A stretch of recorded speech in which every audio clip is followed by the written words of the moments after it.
একটি দেশের ক্রিকেট ধ্বংস করার জন্য একটানা 10 বছর সেই দেশের মাটিতে কোনো আন্তর্জাতিক ক্রিকেট ম্যাচ অনুষ্ঠিত হয়নি। শুধু তাই নয়, অন্য কোনো রাষ্ট্র সেই দেশ দ্বিপাক্ষিক সিরিজ খেলার জন্য যায়নি।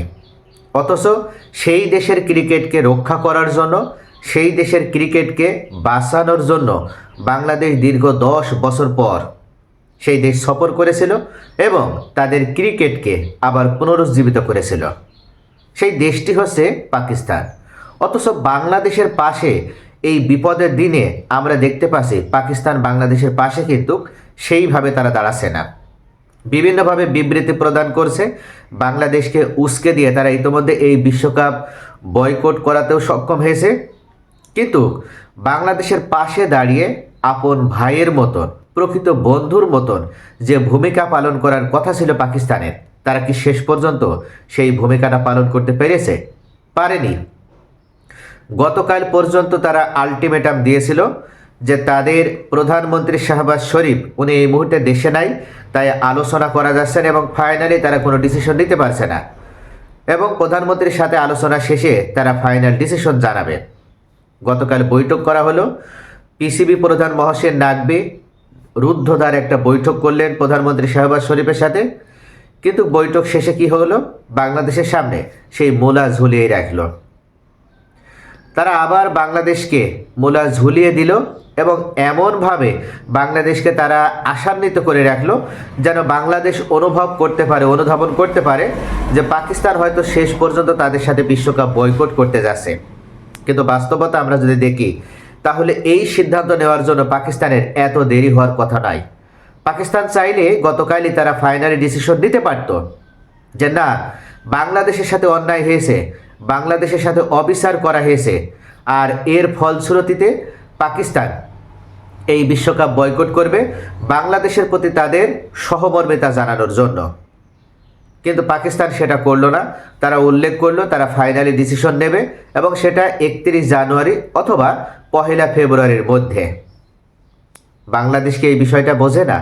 বাংলাদেশ এই বিষয়টি ভালোভাবেই বুঝতে পেরেছে, যেখানে পাকিস্তান মূলত তারা আইসিসির হুমকির কাছে ভয় পেয়ে গিয়েছে। আইসিসি হুমকি প্রদান করেছিল পাকিস্তান যদি বিশ্বকাপ বয়কট করে তাহলে তাদের উপর নিষেধাজ্ঞা প্রদান করা হবে আইসিসির পক্ষ থেকে।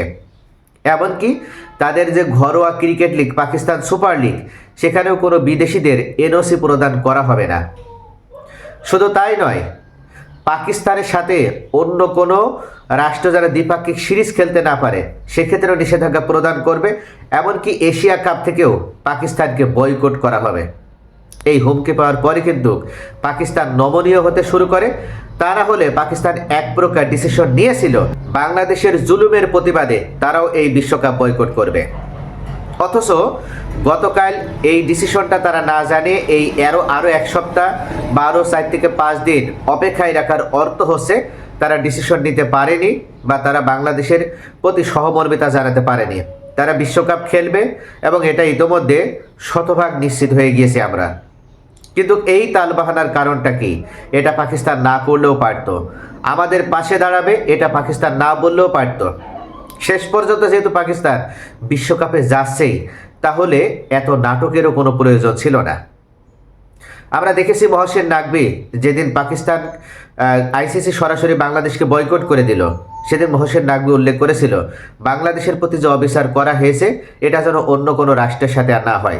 এরপর পরে পাকিস্তান ক্রিকেট বোর্ডের সাবেক প্রধান নাজাম সেটি উল্লেখ করেছিলেন যে বাংলাদেশের সমর্থনে এই মুহূর্তে পাকিস্তান বিশ্বকাপ বয়কট করা উচিত।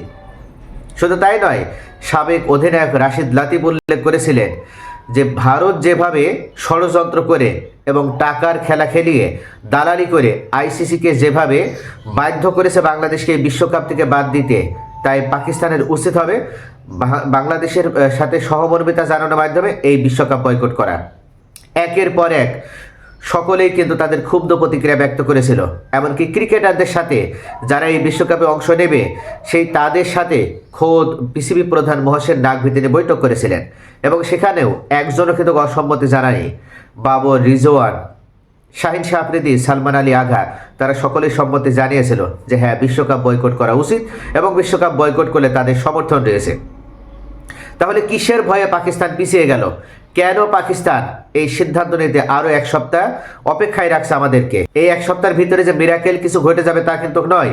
তাহলে এই এক সপ্তাহ পর পাকিস্তান ঠিকই ভারতের মাটিতে বিশ্বকাপ খেলতে যাবে, এটাই নিশ্চিত। আর এটাই যদি করে থাকে পাকিস্তান, তাহলে বাংলাদেশের সামনে এই মূলা ঝুলিয়ে রেখে আবারও বাংলাদেশকে প্রলুব্ধ করা এবং বাংলাদেশকে আশান্বিত করে রাখার অর্থ পাকিস্তানে মূলত বাংলাদেশের সাথে বেশি নাটক করছে।